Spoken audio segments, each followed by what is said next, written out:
है 1 कटोरी चावल के आटे से चकली, बहुत आसान तरीके से। तो उसके लिए मैंने लिए कढ़ाई, इसमें मैं डाल दूंगी 1 कटोरी पानी।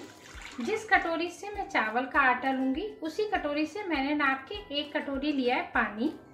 अब हम इसमें डाल देंगे जिससे कि हमारी जो चकली है बहुत क्रिस्पी बने और ज़्यादा टाइट भी ना हो। हमेशा चावल के आटे से बनाते हैं ना तो ज़्यादा टाइट हो जाती है। उसके लिए मैं इसमें डाल दूंगी लगभग 1.5 चम्मच के करीब बटर। इसकी जगह आप घी भी ले सकते हैं, ऑयल भी यूज़ कर सकते हैं, और टेस्ट के हिसाब से नमक। और अब हमें जब तक ये हमारे इसमें पानी में उबाल नहीं आता तब तक हम इसे वो गैस फुल रखते हैं। उसके बाद हम इसे लो फ्लेम पे करेंगे। तो एक उबाल आने देती हूँ मैं पानी में। देखिए हमारे जो पानी है इसमें उबाल आना शुरू हो गया है, ये आपको दिख रहा होगा, मैं दिखाती हूँ आपको। इस तरह से उबाल आना ज़रूरी है और इसमें बटर भी अच्छे से मिक्स हो गया है। अब हम इसकी फ्लेम कर देंगे लो, बिल्कुल मतलब या तो आप बंद कर दें या लो फ्लेम पे करें। और अब हम इसमें मैंने जिस कटोरी से पानी लिया था उसी कटोरी से नाप के लिया है चावल का आटा। और पानी हो सकता है कम ज़्यादा आपका, जैसे कभी कभी किसी का चावल का जो आटा रहता है ना वो ज़्यादा पानी सोखता है, तो ऐसा हो सकता है थोड़ा बहुत पानी का कम ज़्यादा हो जाए, तो आप थोड़ा सा बढ़ा सकते हैं पानी। वैसे नाप अगर 1 कटोरी चावल का आटा है और 1 कटोरी आप पानी लेंगे तो परफेक्ट होगा। अगर कभी लगता है तो बाद में आप इसमें थोड़ा सा छींटा लगा सकते हैं। अब इसे मैं अच्छे से मिक्स कर लेती हूँ और फ्लेम कर देती हूँ बंद। अब ये देखिए ये आटा इस तरह से हो गया है। अब हमने इसकी फ्लेम कर दी है बंद और अभी इसे ज़्यादा मिक्स करने की ज़रूरत नहीं है, बस थोड़ा सा ये पानी में अच्छे से इस तरह से हो जाए। और इसे मैं ढक के रख देती हूँ लगभग 5 मिनट के लिए, जिससे कि जो इसकी स्टीम है ना इसी में हमारा चावल का आटा अच्छे से पक जाए। और जब थोड़ा सा छूने लायक ठंडा हो जाए तब हम आगे की तैयारी करेंगे इसे, क्योंकि गरम गरम में हम हाथ से टच भी नहीं कर सकते इसे। तो मैं इसे ढक के रख देती हूँ 5 मिनट के लिए भी, उसके बाद करूँगी। तो ये देखिए इसमें 5 मिनट से ज़्यादा हो गए, अच्छे से हो गया है। अब मैं इसे किसी प्लेट में कर लेती हूँ, क्योंकि कढ़ाई अभी हमारी बहुत गर्म है, इसमें बहुत ज़्यादा टाइम लगेगा। तो किसी प्लेट में निकाल लेती हूँ इसे। अब मैंने निकाल लिया एक प्लेट में, और इसे हमें उतना ठंडा ज़रूर करना है जितना हम इसे आराम से टच कर पाएँ। अभी आप इसके धुएँ से लगा रहे होंगे अंदाज़ा बहुत गर्म है, अभी हमें दिक्कत होगी करने में, तो थोड़ा सा ठंडा होने देते हैं इसे।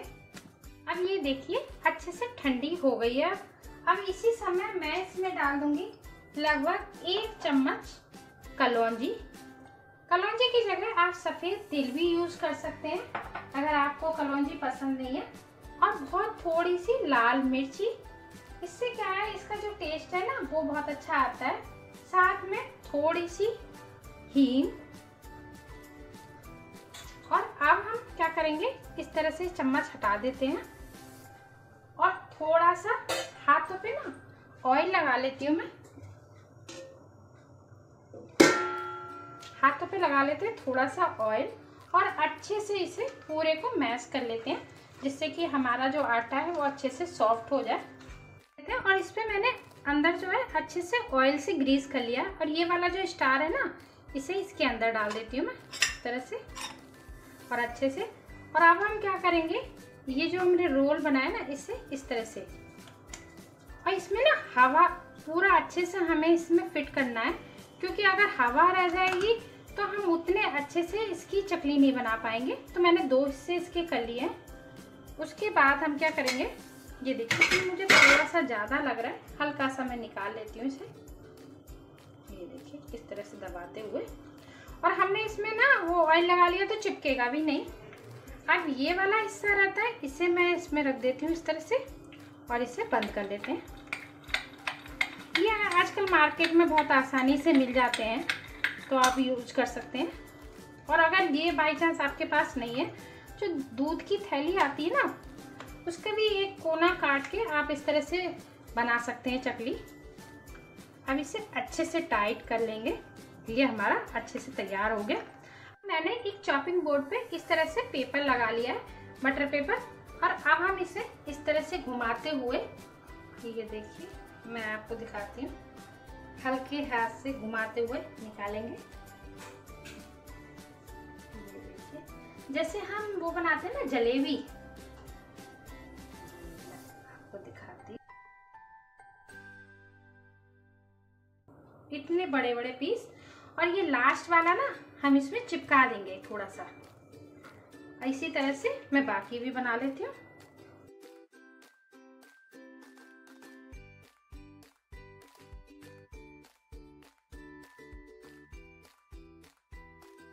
देखिए मैंने इस तरह की, मैं आपको पास से दिखाती हूँ, इस तरह की बना के तैयार कर ली है। अब हम ऑयल गरम होने रख देते हैं। अब ये देखिए मैंने छोटा सा टुकड़ा उसमें डाल के देख लिया है। ऑयल हमारा अच्छे से गरम हो गया है। और अब हम क्या करेंगे, एक एक चकली हाथ पे इस तरह से लेंगे। ये देखिए मैंने इस तरह से हाथ पे उठा ली है और हल्के हाथ से एक साइड से हम छोड़ते चले जाएंगे। और ऑयल हमें तेज गरम रखना है इसका, क्योंकि अगर हम ज़्यादा वैसा रखेंगे तो फिर हमारी चकली ऑयली बनेंगी और वो टाइट सी बनेंगी।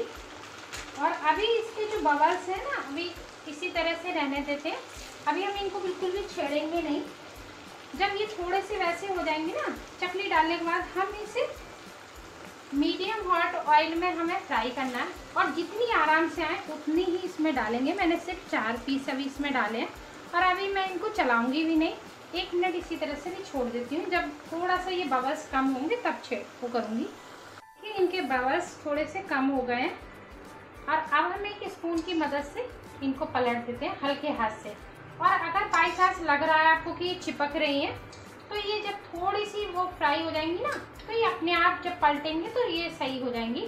तो अभी मैं थोड़ा सा, मुझे लग रहा है सॉफ्ट है, अभी छोड़ देती हूँ थोड़ा सा। अब एक करछली की मदद से मैं इन्हें हल्के हाथ से पलट देती हूँ इस तरह से। ये देखिए, और जब ये थोड़ा सा फ्राई होंगी तो अलग अलग हो जाएंगी खुद ही।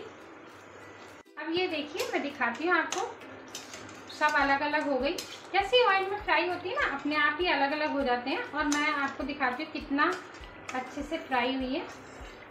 ये देखिए, अभी हम इन्हें थोड़ा सा और डार्क करेंगे, क्योंकि नहीं तो फिर क्या है, वो अगर हम वैसी रखेंगे ना लाइट कलर की सफ़ेद सफ़ेद सी, तो वो कच्ची रह जाएंगी और वो खाने में अच्छी भी नहीं लगेंगी। तो मैं इन्हें थोड़ा सा और कलर देती हूँ इसके ऊपर। अब ये देखिए कितना अच्छा कलर आया। मैं आपको पास से दिखाती हूँ इनके ऊपर। ये देखिए, अब हम इन्हें निकाल लेते हैं और बाकी सब इसी तरह से चकली बना के तैयार कर लेते हैं। अब हमारी चावल के आटे से बहुत ही क्रिस्पी चकली बनके तैयार है। एक बार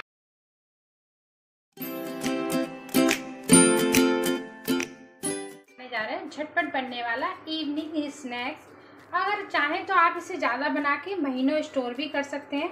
तो उसके लिए मैंने लिए 1 कटोरी, मतलब 1 कप मान के चलिए, 100 ग्राम के करीब मैदा। इसमें मैं डाल दूंगी थोड़ा सा नमक और ज़रा सा 1/4 चम्मच मैं इसमें डाल देती हूँ अजवाइन। ये देखिए इस तरह से। और लगभग 2 से 3 चम्मच ऑयल। और इसे अच्छे से मोइन कर लेते हैं हम। इस तरह से मिक्स कर लेंगे जिससे कि पूरे मैदा में अच्छे से मोइन हो जाए। अगर कम लगेगा तो हम 1 आध चम्मच और, क्योंकि मुट्ठी बंधनी ज़रूरी है, उतना हमें इसमें ऑयल डालना है। मैं इसमें 1 चम्मच और डाल देती हूँ और अच्छे से इसका मोइन कर लेती हूँ इस तरह से मिक्स करते हुए। क्योंकि जितना अच्छे से हम इसमें मैदा को हम इस तरह से करते हैं ना आपस में मिक्स, उतनी अच्छी हमारी कोई भी हम नाश्ता बनाते हैं इस तरह का तो वो खस्ता बनता है। तो मैं अच्छे से मिक्स कर लेती हूँ पहले।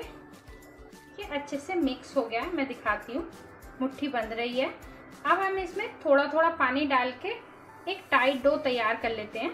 पानी हम एक साथ नहीं डालेंगे, थोड़ा थोड़ा करके डालेंगे। इस तरह से मिक्स कर लेती हूँ मैं पहले थोड़ा थोड़ा पानी डाल के, क्योंकि एक साथ डाल देते हैं तो कभी कभी ज़्यादा पानी पड़ जाता है तो फिर सही नहीं रहता। और अभी हम इसका टाइट डो तैयार करेंगे, क्योंकि हम इसे कम से कम 10 मिनट के लिए रेस्ट पे रखेंगे, जिससे कि हमारी मैदा अच्छे से ढल जाए।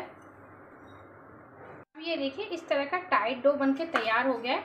अभी मैंने अच्छे से नहीं गूथा है, बस इकट्ठा कर दिया है। अब मैं इसे ढक के रख देती हूँ लगभग 10 मिनट के लिए। अब ये देखिए 10 मिनट के करीब हो गए हैं। अब हमारी मैदा भी अच्छे से ढल गई है। अब हम इसे निकाल लेते हैं एक चकले पे और इसे दोनों हाथों की मदद से ना थोड़ा सा और गूंथ लेते हैं, जिससे कि अच्छे से हो जाइए। इस तरह से गूंथ लेंगे, क्योंकि एक बार अगर इस तरह से गूंथ लेते हैं तो जो हमारी मैदा है ना वो भी अच्छी हो जाती है। और अब हम इसमें से छोटी छोटी 4 लोई बना लेते हैं इसकी पूरे मैदा की। इस तरह से बराबर पार्टीशन कर लेंगे इसका, जिससे कि बराबर हिस्सों में बटे। ये देखिए 4 लोई बन गई है इसकी। और अब हम इसके अच्छे से इस तरह से लोई बना लेते हैं। इसे अब हमें पतला बेलना है बिना कुछ लगाए, सिर्फ जैसे हम रोटी बेलते हैं ना उस तरह से। मैं भी आपको दिखाती हूँ।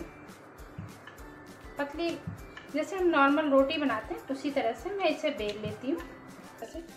और टाइट हम मैदा गूंथते हैं ना तो बनाने में आसान रहता है। अगर हम थोड़ा सा भी पतला करते हैं, मैं तो आज थोड़ा सा बना रही हूँ, अगर जैसे आपके पास टाइम हो तो थोड़ा ज़्यादा बना के रख लें। महीने भर आप स्टोर करके रख लेंगे, बिल्कुल भी ख़राब नहीं होगी और उसी तरह से क्रिस्पी नाश्ता बन के तैयार रहेगा। ये देखिए इस तरह से पतला बेल लेती हूँ और बाकी सब भी इसी तरह से बेल के तैयार कर लेती हूँ। अब ये देखिए हमारी चारों इस तरह से रोटी जैसी बन के तैयार हो गई है। मैंने चारों पीस बेल लिए। अब हम क्या करेंगे, एक एक पीस लेंगे और सबसे पहले हम इस वाले पीस पे लगा लेंगे ऑयल हल्का हल्का इस तरह से। और अब इसके ऊपर हम रख लेंगे दूसरी वाली जो हमने इस तरह से रोटी सी बना के तैयार करी है, ये रख लेती हूँ। और ये क्या है, मैदा में रख के थोड़ा सा हो जाता है ना, छोटी हो जाती है रोटी, सिकुड़ जाती है, तो कोई बात नहीं, वो तो जब हम बेलेंगे तो सही हो जाएगी। अब हम इसके ऊपर भी हल्का हल्का ऑयल लगा लेते हैं इसी तरह से। इससे ऑयल लगाने से क्या है, जो इसकी वो है ना लेयर बहुत अच्छी आएगी। अब इसके ऊपर हम तीसरी रोटी लगा लेंगे। ये देखिए इस तरह से लगा लेती हूँ। और अब इसके ऊपर भी हम ऑयल लगा लेंगे अच्छे से। और ये ध्यान रखना है कि चारों तरफ ऑयल अच्छे से लग जाए, तभी लेयर उतनी अच्छी आएंगी, नहीं तो नहीं आएंगी। बस अब हमारी सब उस पे लग जाए। और सबसे लास्ट वाली जो ये रोटी इस तरह से हम करके और इसे ना हाथ की मदद से फैला लेंगे। और अब हमें क्या करना है, इसको पलट के जितना पतला हम बेल सकते हैं उतना पतला हमें बेलना है। मैं बेल देती हूँ इसे। अब ये देखिए मैंने इसे पतला बेल लिया। और मेरा जो चकला था ना वो थोड़ा छोटा था, तो मैंने इस तरह की जो थाली रहती है ना उसके ऊपर बेल लिया है। अब हम इसमें लगा लेते हैं कट। तो एक नाइफ की मदद से इसमें ना इस तरह से कट लगाएंगे, क्योंकि जितना पतला रहता है उतना, मैंने आपको बताया था, उतना अच्छा। अब हम इसे थाली को घुमाते हुए इसमें से जितने पतले हम कट लगा सकते हैं उतने, और इसे घुमाते रहेंगे लगातार, जिससे कि हमारे कट अच्छे से लग जाएं। ये देखिए मैं आपको दिखाती हूँ पूरे।